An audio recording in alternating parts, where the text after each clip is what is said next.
Hello, hello, hello. Welcome to Monday Night Sales Mastery. 8 million stories. 8 million stories. I'm old school hip hop. And there was this wonderful group called the Sugar Hill Gang. And they brought us hits like Rapper's Delight. But they also had this one called 8 Million Stories. And that's going to come up tonight in the training. Tonight, we're going to do something special. We're going to talk about secrets of selling financial services and insurance. Secrets of selling financial services and insurance. That's what we're going to talk about tonight. Let me put my phone on Do Not Disturb because you are so important that I do not want to be disturbed. So let's go do that now. All right, it's now 9 o'clock. Now, one of the beautiful things about Monday Night Sales Mastery is this is an opportunity for me, the sales coach, Brian K. McNeill, who is the recognized authority on selling services, intangible services. Tonight, we're going to focus specifically on people who sell financial services, wealth coaches, insurance agents, anything to do financial planning, anything to do with that. Now, I wanted to talk about the secrets that I've learned. I've helped people to sell better for more than 28 years now. And I've learned a lot of things. And from industry to industry to industry, there's typically some things that are very common from industry to industry to industry. There's also some things that are specific for specific industries. And the insurance and financial services is no different. There's some things, there's some challenges that you folks have that no one else has, that no other industry, that real estate agents don't have, that people that sell landscaping services don't have, people that sell massage therapy don't have. But you in the financial realm, you have two major challenges to sell what you sell. Now, again, I've been teaching people how to sell for more than 28 years, as well as selling myself. And of all the clients that I've had more in the financial services sector than any other. And I understand your lingo and language, and there's some things that you guys got to know. It's very easy because you're talking about numbers. It's very easy to stay blocked in and try to sell your services logically because it makes sense, because of how smart you are. That's easy to do in your game, but it's not the winning way. It's not the winning way. Trying to sell financial services just using logic, just using your brain, you're going to be mediocre in that game. To be a champion in that game, you got to learn how to sell your stuff a little bit differently. Now, the first major challenge that folks have when they sell financial services is that when you talk about someone's money, it is so personal. It's so personal. You know, when you talk about what do they have saved, what do they have invested, what do they want to save, what do they want to look like financially? When you ask someone to show you their current financial plan or insurance policies, it's so personal. They don't want to reveal that easily. They want to know that the person that they share this information with is not going to allow them to be embarrassed. And the older your clients get, the more you have to keep in mind that what you're talking about is very, very personal. It's almost like asking someone to tell you about their mate, their spouse. I'm not going to tell you about my spouse. That's my business. And our money is our business too. You must keep in mind, those of you endeavoring to sell financial services, you must keep in mind that they very often wish their current financial picture was better, and they may be embarrassed that it's not. You must go into the selling situation knowing that. You can't go into your game trying to sell products. We have this product here that does this, this, and this, and you should get it. And that makes you mediocre. Not the way to do it. Keep in mind, you're selling so personal. So why would anybody tell you some of their personal business? You have a lot to say about whether or not they tell you their personal business. I started this broadcast reciting 8 million stories. And I was thinking about how you guys must sell. Listen to me here. This might be revolutionary to those of you selling financial services. You're going to have to sell your services through a story. Through a story. You're going to have to be willing to be transparent. If you want me to tell you something personal about me, are you willing to tell something personal about you? Here's the thing. When you're selling financial services, they must believe that you're not going to sting them, make them feel worse than they already are. A large part of your effectively selling financial services is the care and feeding and the reassurance of the client. They've made mistakes. Now, particularly if they've done other things, if they tried to do good with their money. When you try to change something they're already doing, you're basically asking them to admit that what they were doing before wasn't as good as what you're doing now. You're trying to make them confess or admit that they made a mistake. And now with your help, they won't make a mistake. That's a tough sell. And they're not willing to give you that until you earn that right. You must be willing to tell. You must, if you were selling financial services, I'm going to encourage you to tell your story first. This is an old adage here that you must sell yourself before you sell your stuff. They must buy into you before they buy into what you're offering. Hear me clearly. They must buy into you because they can get financial services anywhere, right? They all know somebody that does or used to, right? That's different. You got to sell you first. You know, in my most formative years, I've read a lot of books on how to sell. And I've even bragged a lot, like on these broadcasts, and I bragged in my live workshops that I have personally read more than 700 books on how to sell. Now, and I did most of this reading in the late 90s, early 2000s, up until now, because I still read every day, regularly about how to sell, pretty much every day. And some of the stuff that I used to be so great at just won't work anymore. For example, when I first learned how to sell, I thought the key to being a great salesperson was being a great sales closer. And that's just not the case in 2020 and beyond. And I don't know if it'll ever be that way anymore. Even though I was very, very proud of my ability to close sales and overcome objections because of such a personal nature of financial services, that type of selling won't work nearly as well. I used to use all the sales closes, the classic sales closes like the Ben Franklin close, the paper fold close, the airplane close, the contest close, all these different closes, the this or that close. If you don't do this, what will you do close? All those kinds of things that worked then, they don't work as well today. So, and again, it's my familiar theme to sell your clients today. You have to sell them the way they buy today. But in financial service, you have an added pressure because it's so freaking personal. So personal. So here's what I'm going to encourage you to do. Understand that you're dealing with a delicate subject first. You could choose to sell your stuff logically because it's such a smart thing to do, or you could sell emotionally. Now, and think about this for a second. A large part of your job when you're selling financial services and insurance, a large part of your job is going to be logical because you have to educate them as to what this is. You have to explain and you have to teach what it is. But if you only explain how smart it is and how good a thing it is, if you only sell that way, you'll get your doors blown off and get outsold by the person who sells by teaching and being logical, but also adds emotion to it.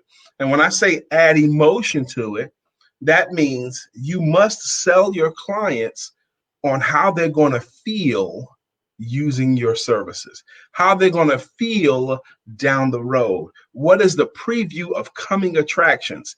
If you buy this policy, if you take part in this plan and you work this plan disciplined, this is what's going to happen for your family or for you or for someone else. You have to be able to paint that picture of the desired end, selling your services emotionally. Now, I've only been talking for 10 minutes already. I've only been talking for 10 minutes. Has anyone already heard something that they believe will be helpful to them?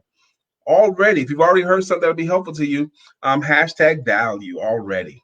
Across the bottom of the screen, you can I offer a free selling your services consultation, and I can be helpful to you. All you got to do is either hit in the comments, comment me, or you can go to my Calendly link, which is up there, I believe, somewhere. If not, I'll put it in there. Selling financial services and selling insurances are very, very personal. Are you willing to be transparent? What is the desired end? Can you tell a story about what will happen? Can you tell a story about who you are and why you're doing this? Why are you talking to them in the first place? Why are they listening to you? Because in selling financial services and insurances, it cannot be just because you're going to earn some money.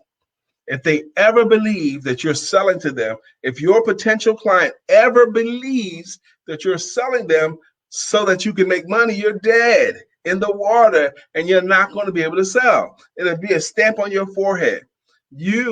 Those of you who are endeavoring to be great at selling financial services and selling insurances, you must become what I call a selling evangelist.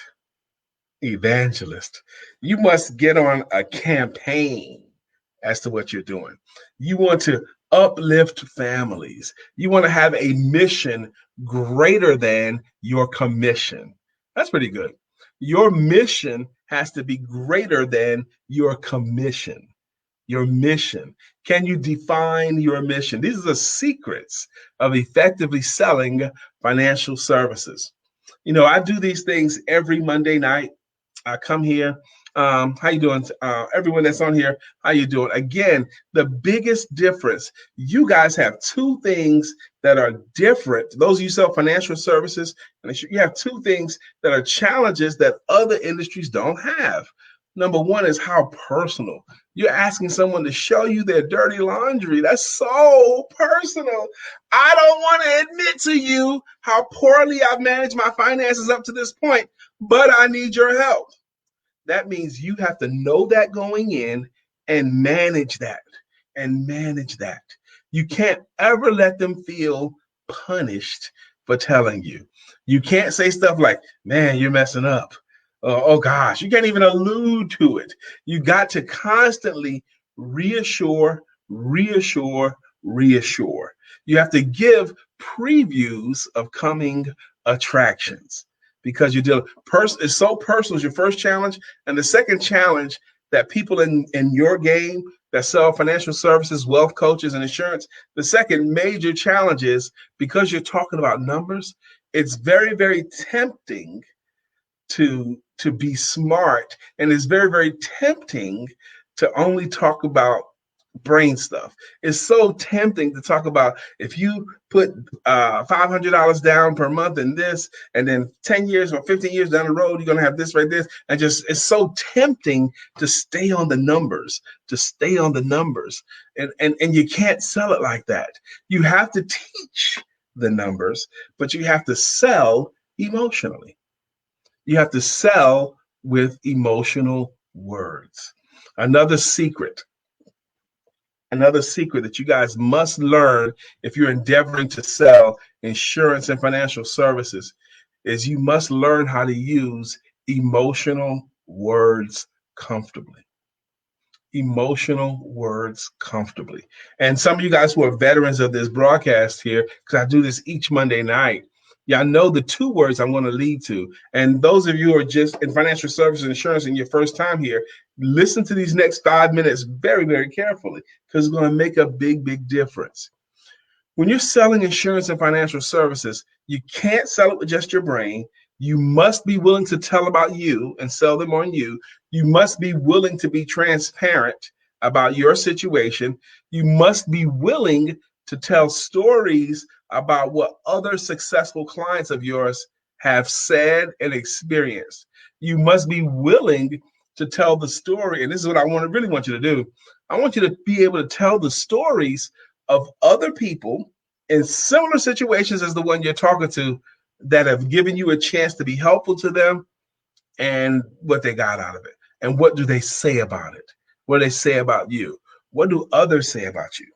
I'm going to give you tonight the 3 key skills at the end of this broadcast, and it ends at 9:30. It's already 9:14, so I'm going to have to hurry up a little bit.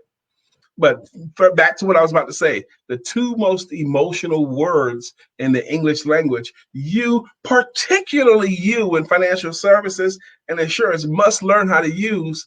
The number 1 word, most emotional word in the English language, is the word love. Love, love, love, love.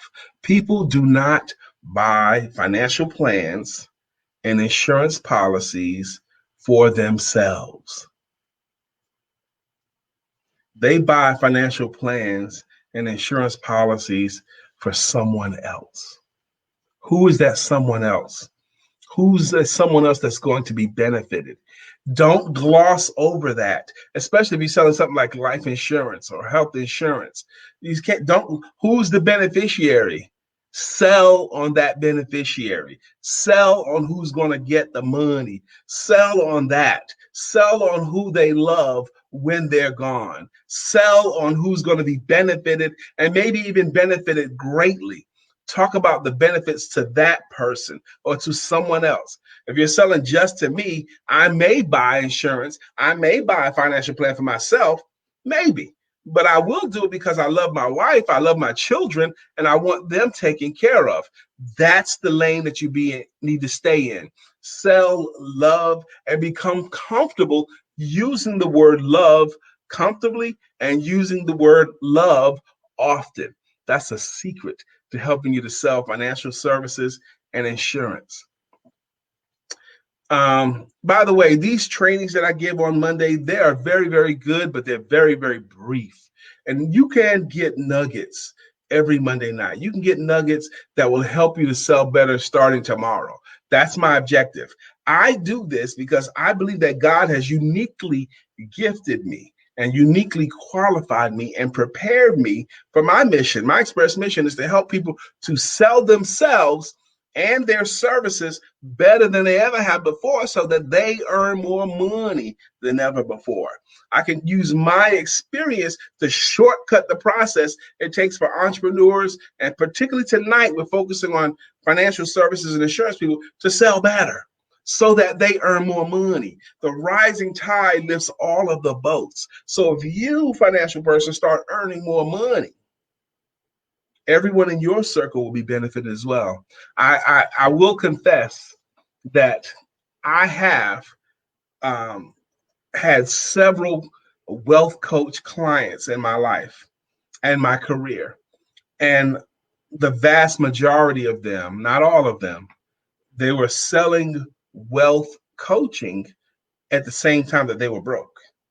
They had learned some stuff about what people should do, but they haven't done it yet themselves. That right there, that dichotomy there makes it really, really challenging for you. For you to sell your financial services and insurance policies, you must be a product of what you're offering. You got to have that stuff. You got to believe in it so much so that you already have it. Whether you could afford it or not, get your own financial plan and then make it work. But the first thing is I want you to become comfortable using the word love, because people don't buy it for themselves, they buy it for someone else. And the second most emotional word in the English language that I need you guys to particularly become comfortable and master the careful use of this word is the word home. Home, home. Home is where the heart is. Home is where your stuff is. That's where mom and them live. That's where your food is, your protection, your bed. Use the word home often when you're selling financial services. If you get a financial plan, everyone in your home will be better off. Use these words, love and home, often in selling financial services. The third word I want you to use more often in selling financial services, there's 3. And I'm going to give you the 3 skills of today. They're not the same skills of the 80s and 90s and the early 2000s. Back then, being a closer and being a gift of gab and being a slick talker and having a great smile and a great handshake, that was fine for that era. But that's not the era we live in today. Love, home, and the third word that your clients really wish that they heard more often, that they don't hear nearly enough. The third word that they wish they heard more often is their own first names. Their own first names. John and Vivian and Lynette and Timothy. Get on a first name basis with your clients as early as you can. The way I do it is say, well, my name is Brian McNeill, and you can call me Brian. What would you like for me to call you? Whatever they want you to call them, that's what you do. If they say, call me Mr. Williams, call them Mr. Williams. But if he says, call me Timothy, use his name often. Every time you're willing to say your client's name, you are edifying them by you willing to say their name often. Love, home, and their first name. And I'm going to give you one more word, and then I'm going to give you the three most important skills. And I really want you guys to get this word to sell yourself, particularly those of you who sell financial services insurance. Is the magical selling word. The magical selling word is this word. I'm just going to tell you what it is. I'm not going to take you down the road that I normally take my clients and teach them the word. But in the sake of time, I'm just going to tell you this. The magical selling word is the word because. Because. Everything you say after you say the word because takes on more weight, more power, and is believed more. I want you to invest in this financial services plan for your family, because if you do, down the road, your family will be benefited in this way and that way, because your family is going to realize that you love them so much that you are willing to take care of them even when you yourself are no longer here. Because do this now versus waiting till next year, because you don't want to make a bet with life that nothing's going to happen to you until you get around to buying some insurance, until you get around to getting a financial services plan. Your mission is too great. Those of you who are in financial services and insurance, your mission is too great for you to be passive and say, look, well, just wait until next year, or I'll keep following up. No. It's too important, because no man knows the day or the hour. My father passed away when he was 48 from cancer. I'm 52. That means I've already outlived my dad by 4 years. And when my father passed away, he did not have any insurances. And he had no insurance. He had no plan. So my family had to pass a hat. We had to raise money, and we had to raise money for everything. We had to raise money for the funeral. We had to raise money for the burial, and even the headstone, which he still doesn't even have, because he didn't have a plan. Now, you guys that sell financial services plans and insurance, you can position your clients to never have that undesirable outcome. Some family members argue, because they don't have money or plans. That's a big issue that causes divorce. You guys can have a lot to do to protect families from that. Again, I'm going to say this again before I go into the three skills with the last 8 minutes I have. Your mission is great. You need to be an evangelist for what you do. You need to sell on campaigns. You need to bang the drum of protecting your clients. Amen? Amen. Now, again, I was starting to say before, the skills used to be closing skills, but it's not. There's 3 skills today. If you're going to sell insurance and financial services, you must master. The first one is persistence. Persistence. You have some urgency, and you have to be lovingly persistent. Persistent. You can't. Your personal integrity is at stake. You can't present them and then act like they could take it or leave it. This is the wrong game for that.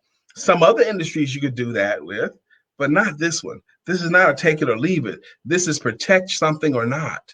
This is to prepare or not. Okay, this is too great a mission to sell passively. You must sell with lovingly persistence. Lovingly persistent. You love them too much. If it was your son or daughter, your mom, or your dad or your sister or your brother. You can't afford to let them make this serious financial mistake and not get some financial planning or some insurance. Persistence in a loving way is a skill that you must master today. The second one, there's three. The second one, and hear me now, because a lot of people mess this one up. It's empathy. Empathy. And empathy is different than sympathy. Sympathy is understanding how they feel, and you feel the same. Empathy is understanding how they feel, but you don't necessarily feel the same way so that you can be helpful to them. The way I like to define it, if you see a person about to jump off of a bridge and you ask them, why are you jumping off of a bridge? And they tell you, and you have sympathy for them, man, I can completely understand, move over, I'll jump with you. That's sympathy. That's not in a helpful place. Empathy is I can understand why you're feeling that you want to jump off a bridge, but I believe there's another way and I can be helpful to you. Let me show you some other options. Let me show you how to make this work.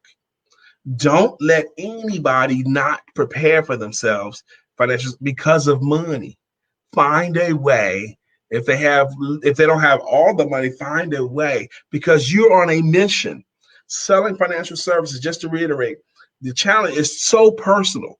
So you have got to be willing to be transparent first. If you want them to be transparent and tell you and let you see their current policies and their current plans, or even if they have nothing, let's say you talk to a 40-year-old man and a woman who've done nothing, no insurance at all, no financial services plans at all, no insurance, and they got 2 kids. Now, you know that's dire. If one of them lost their life, that family's in terrible shape. So you owe it to them to motivate them to do something. You owe it to them. You endeavoring to be in financial services and selling insurance, you owe it to them to get them out of that terrible position, that extremely risky position. But you got to do it lovingly, persistently, and you got to have empathy. If they reveal to you they have no insurance, you can't let them feel worse about it because they already feel bad. You can't let them feel worse. You have to be able to reassure them even then, letting them know that, look, I understand right now you have no insurance, but yesterday ended last night.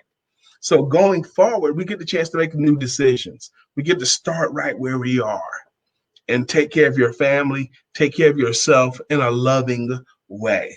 Again, yesterday ended last night. These are secrets to selling financial services.